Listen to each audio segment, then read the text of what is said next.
Hello guys, and welcome to a new Steel Division video today by me, Vulcan. Today I have for you the updated battle group overview for the 101st Airborne. And the 101st is probably one of the divisions that has changed the most with the meta throughout the game's life cycle so far. So loads of changes in both my own choices and also just from balance updates. So let's have a start by looking at the Recon Tab. In the Recon Tab we have 3 units of Pathfinders. That's what I'm using in this division. They are the best recon squads you can gain your hands on, 30 points apiece, 2-star veterancy, and have 9 HE at close range, which is absolutely awesome. Once they're 3-star, there isn't really much that can beat Pathfinders in close combat, other than maybe a Stoss Troop squad or something like that with the extra HE that makes them that much better. But in general, these can beat most squads one-on-one in 100 meter close range combat. At longer ranges, they do suffer a bit because of their lower HE and they don't have a machine gun. But the way that you use the 101st in most cases is based around forests and close quarters combat, so they come in very handy for that role. As well as that, they of course fill the recon role in general, so that's great as well. Now there has been quite a lot of changes to the M8 Greyhounds, which is probably worth mentioning. The price buff has been quite significant across the board over time, and they've also increased the availability of the M8 Greyhounds for the 101st in the latest patch. So yeah, that's just something to consider. I don't feel like they are worth a slot in the Recon Tab. So let's move on to the Infantry. So in the Infantry, things have changed quite dramatically because the meta of like flamethrowers coming in and out has really affected the Airborne Engineers. I didn't actually have many of the Airborne Engineers on my division originally. I wasn't really much of a fan of flamethrowers, but then they became very meta, so I added them into my division. Then the flamethrowers got nerfed, and they basically increased the price of the engineers, so I actually ended up taking more of them out, and then they buffed the price of them, which means they're now back in. So there's just been a lot of changes that have come with the different balance updates that have really affected the Infantry tab, and the Airborne Engineers are one of those specific squads. I believe the availability of both the Airborne Rifles and Airborne Engineers has also been adjusted as well. But here you can see I'm taking the Airborne Leader. Of course, Infantry Command in Phase A is very important. Then alongside that, 2 cards of Engineers, one with the 1-star veterancy, one without, which is, I think, all of the Airborne Engineers you can get now in Phase A. Then I have 1 card of the 5 Airborne Rifles, and then 2 cards of the Airborne Rifles with the extra experience and lower availability. These ones will be the ones that you bring in first, like the Airborne Engineers there with the 1-star and the Airborne Rifles with the 1-star. You want to bring them in at the beginning of the game, and then you can back them up with the extra availability throughout the game. That's kind of what you're doing there with that availability. You don't want to just spam these infantry squads early on. Make sure you use your other units. It can be very tempting to spam Airborne Rifles because they are really good. I mean, just look at that. They have 11 HE power at close range and 10 HE power at long range. There's not many squads that can boast that firepower at both ranges. And as well as that, they do have the 200 meter range bazooka with the 7 accuracy, which can penetrate anything. So really, really good all-round squads, but don't spam them too much. You can really run out of infantry availability quickly if you rely solely on them. So be very careful there. Now there is the opportunity to get more Airborne Rifles, but personally I feel that these 50 cal machine guns are actually pretty important in this division because they provide that essence of fire support that can't be provided by vehicles, in that they can take up covering positions in buildings, and that's very important. And with the 800 meter range is absolutely perfect. So I have 1 card of the 2 50 cal HMGs in Phase A. And these are kind of those maps where you have a church and you can get the high line of sight and use the 800 meter range to the biggest advantage. They're 5-man squads, and they're pretty resilient with the extra stars there. So yeah, just an all-round good machine gun to have as fire support early on in the game. So that's why they're there. Now these M1919s, they're okay, but their range lets them down, and so does their strength. They actually got nerfed, I think, to 3 strength at one point, but they got buffed up again to 4. Makes them bearable, but not really worth having in the 101st Airborne. Into Phase B, you do gain access to engineers and glider rifles. Engineers are your close range specialists with the 2 satchel charges and 10 HE value at close range. So very, very good for sweeping through forests after you've used up the majority of your airborne engineers. The normal engineers can take their place. So I have 1 card of those, 6 of those available. I have more of the 50 cals that I was stating earlier, just really good for solidifying positions that you've pushed up to. And then I have the glider leader for extra command, which is quite important with the 101st Airborne, but also the fact that they have a really nice engagement range of like 200 meters in which they can put down 8 HE, which is pretty decent for a leader unit. They're also a 10 strength squad, which helps greatly, and they have 1 star, so their radius of command is a little bit bigger than usual. So all round, just a nice leader squad, and they also come in the GMC HMG, which provides you with a 6 HE 50 cal. So that's very, very nice, and they also have that bazooka, which is well worth mentioning. Now there are glider rifles, and these are kind of like rifle squads from, say, like the Scots Division and so on. A little bit more expensive at 20 points apiece, but they are 12-man squads, and they can put down a lot of fire at the 300 meter range. They've got 11 M1 Garands and then a BAR 2 assists, so pretty decent squads, and you get massive availability of them in the late game.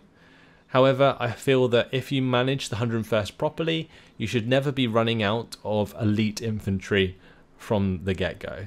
So throughout the game, manage your infantry appropriately, don't spam the airborne rifles too much, and you'll be good. Make sure you make use of the other support units that we will mention. So yeah, that's the infantry tab. Let's move on to the tank tab. So the tank tab hasn't changed in terms of what I choose.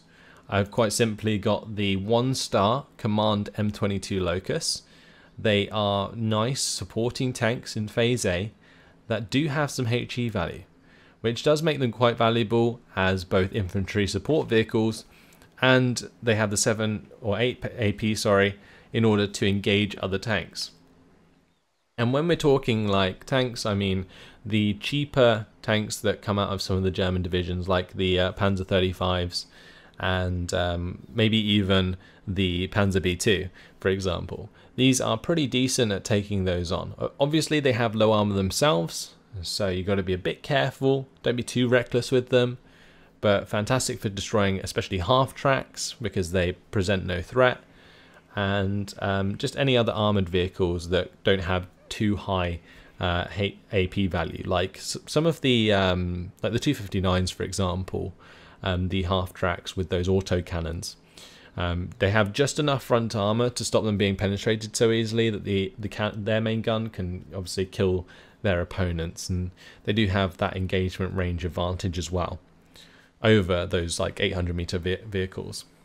Now in Phase B, I do bring in 1 card of the M4 Double Ds. These are more to solidify infantry fire support than anything else. They aren't a direct counter to tanks in any sense, really, unless they're really close up. 10 AP and 10 armor average, but the fire that they can put down onto infantry squads is really impressive, with the 5 HE on the main gun, the 30 cal and the 50 cal, of course. Now there is the option to bring in the Command M5A1s in Phase B as well to provide you with more command, but I don't feel like it's worth it, and the Stuarts in this division are really, really overpriced in my opinion, so not really worth taking over the M4s. You can go for more availability into the later phases, but I feel like the activation points are much better spent elsewhere in this division. So let's move on to the support tab. So my support tab's a bit odd, and the reason I say that is because I now actually bring these 50 cal Jeeps, and that isn't something that many people do, I don't think. I actually kind of like these 50 cal Jeeps. If you want to use them as direct fire support, you want to keep them at max range preferably. But if you have a command nearby, they are 2-star 50 cals with 800 meter range, and that is damn effective. It really can be. And they're only 30 points apiece. The other brilliant thing about these is they're incredibly fast. 100 km/h speed on road, which allows you to push salients like no other. Well, I say like no other. Like Kubel MGs and the BMWs. But yeah, these Jeeps do that job for you, as well as providing that close range fire support, and can be useful for that role, just helping you push that a little bit further with your infantry. Other than that, things have stayed pretty much the same. Scots aren't really worth bringing in Phase B. They kind of fall off by then. But I do have the Jeep supply coming in Phase A. Currently, I'm sort of playing around with this, whether or not I need more supply. Because I currently run 2 cards of the M20 command, because command is pretty hard to come by in this division. If you look at all of my command in general, I have the 2 cards of command in infantry, I've got 1 card of command in tanks, so I'm going to need to fill the gaps with the M20 commands in the support tab, which is where these guys come in. They do have a 50 cal, they are armoured, can provide that decent fire support if you need it.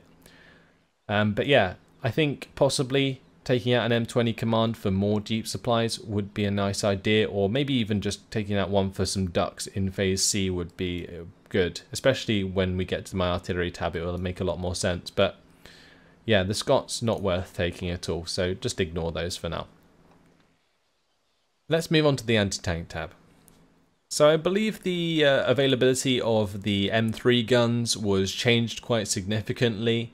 They removed some of the more veteran M3 guns, and now you can only get 2 of them, and then like cards of 3 of them in Phase A. I think it used to be like 4 and 3, so you used to be able to get like 7 M3 guns from 2 cards, which was much easier to play around.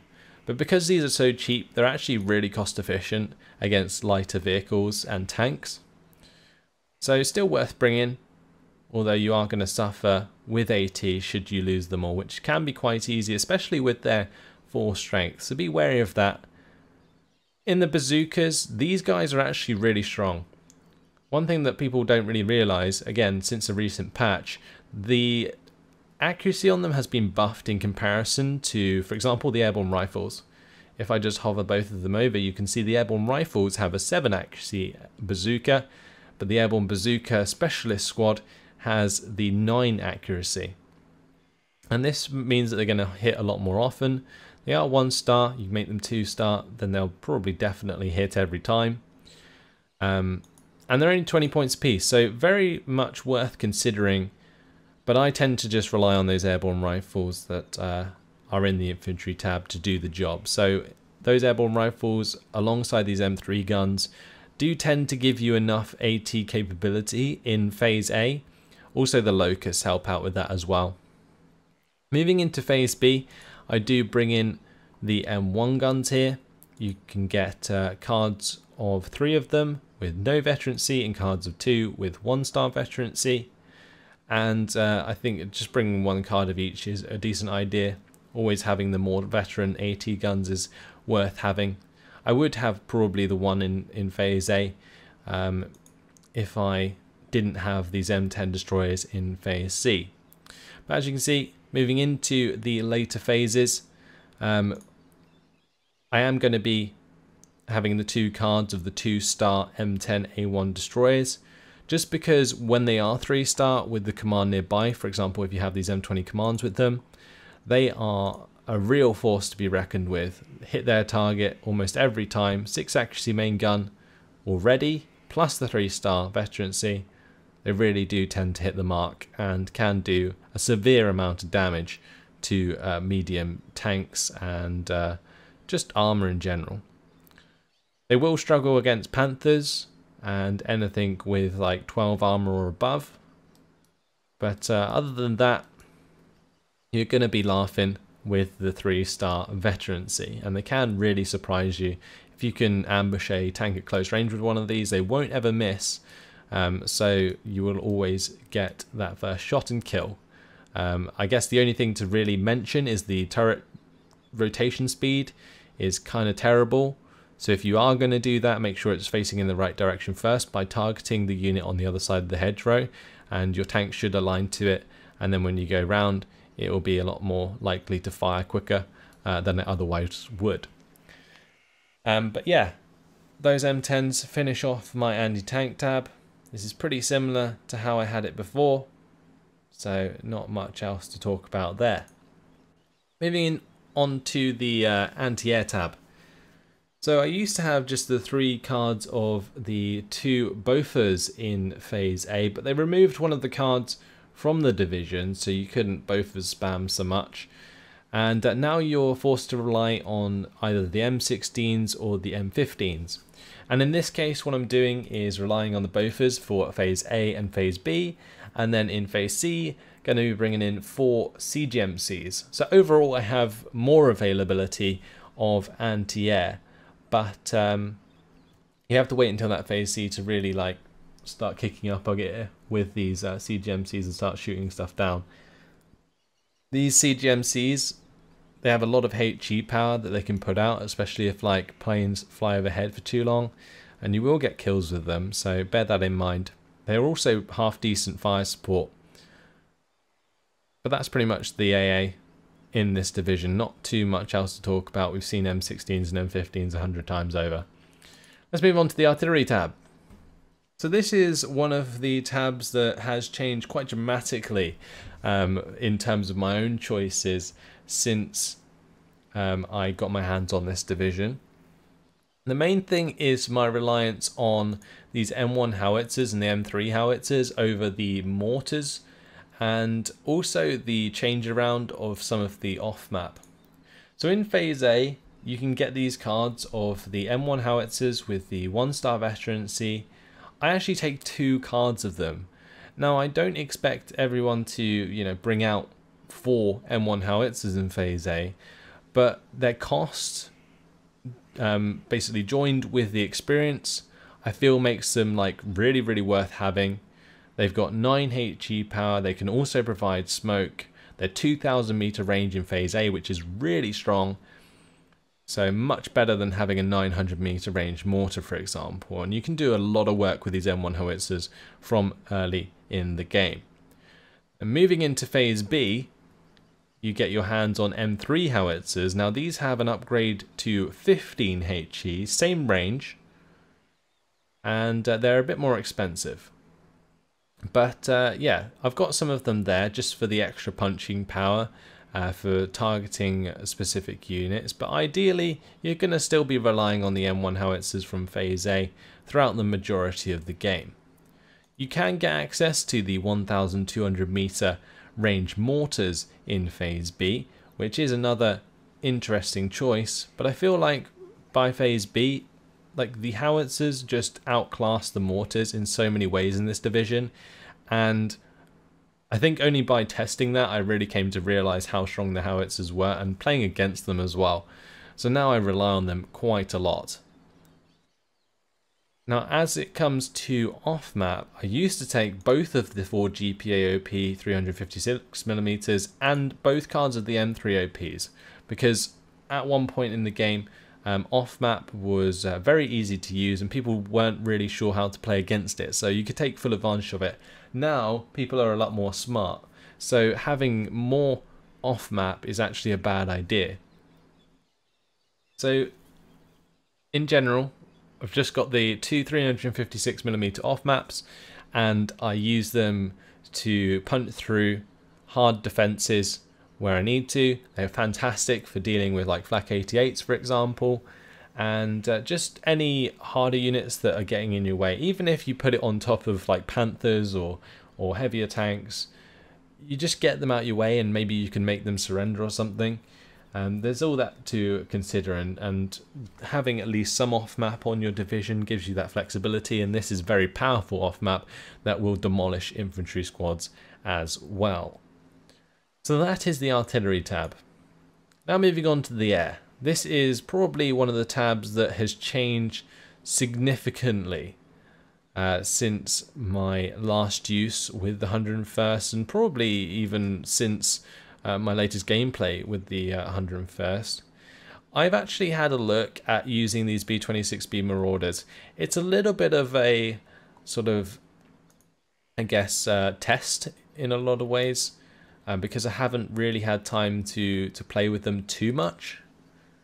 But in general, I'm feeling that I would like the B-26B Marauders a lot more because of their very good resilience and yeah, just their ability to get to their targets and bomb them without being stunned beforehand. But if we go back to Phase A, you can see that I am going to be bringing in some grasshoppers. Grasshoppers, these are your recon aircraft, great for spotting for your artillery, and also just for off-map artillery as well. Further to that, in the late game, using them in conjunction with the B-26B Marauders is a great way to make sure that you're hitting your mark. And yeah, just a general all-round good unit to have, especially for the 101st Airborne. I used to use them in conjunction with the Thunderbolts, but I found the Thunderbolts got stunned too quickly, especially these P-47 Thunderbolts here that have the two 25 HE power bombs and the one 15 HE power bomb.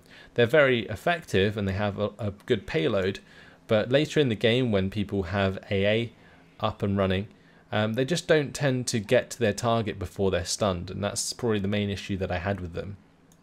Now in Phase A, I was very much a person to bring in like Mustang fighters, that is.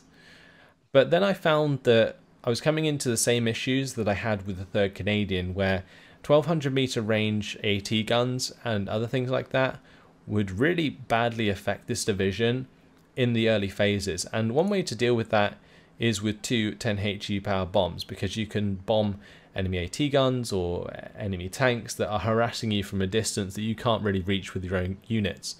So just having one of these, they're very fast, 630 km/h, can come in, bomb the target, get out of there, and you're laughing. So yeah, that's pretty good for Phase A. Then I accompany them with the fighters in Phase B, and you can continue to use the original Mustang with the bombs for shooting down enemy aircraft as well, because it still has the armament there. It's just it's got a little worse agility compared to the Mustang fighter. So yeah, these are the Mustang fighters. Definitely worth having them with the 1-star veterancy, makes them shoot down things just that little bit faster. Then moving into Phase B, I've got 1 cards of the B-26B Marauders with the 10 HE power bombs, 8 of those. Great for stunning targets that you're having trouble dislodging or just dealing with in general. And then moving into Phase C, I have the 4 25 HE power bombs from the other B-26B Marauder.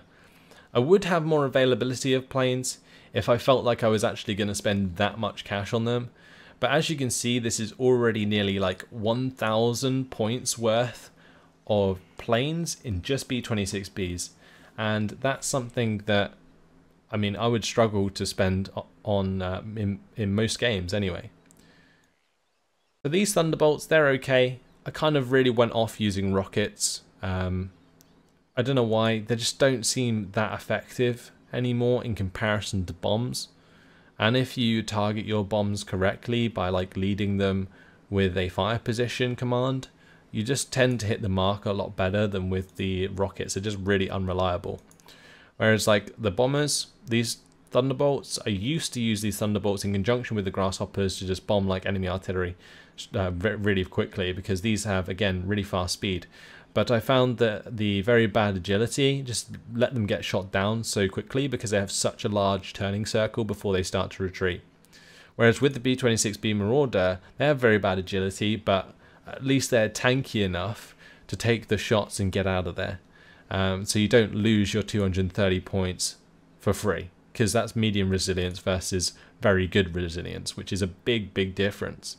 These B-26B Marauders, they can definitely take a lot of punishment, and it gives you time to get in your P-51 Mustang should you need to defend them. So that's pretty much my air tab. A lot of people, I think, overinvest in the 101st Airborne air tab and don't end up buying half of it in throughout a game. I think that's the same thing for like a lot of people in Steel Division. They build their divisions with a lot of air tab, and they don't realize quite how much it costs to bring them all in.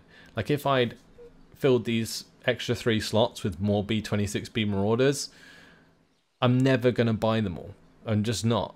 You've got a total of what, 2,400 points in Phase C, that is. Are you going to spend all of that on bombers? Like, you're just going to end up losing ground on the ground. So yeah, consider that when you're building your divisions in general. But this is my air tab, and that's where I'm going to leave it. So overall, I really enjoy using the 101st. I actually think they're probably one of the better divisions for the Allied side. I find them relatively easy to use, and I would honestly encourage newer players to possibly use this division if they've got a division set up. It's probably one of the hardest divisions to build, I feel, but once you've got a decent built division, playing it in an actual game is quite easy because you know what you've got to play around. You play around like forests and close range engagements, and they even do well at longer range engagements, especially in Phase C when you get in these M10s. So yeah, it's quite an interesting interesting mix. But either way, that is it. Let me know, guys, what you think of my division, what you guys might change, and what your guys' divisions look like. But in the meantime, thanks for watching, and I'll see you in the next video. Goodbye.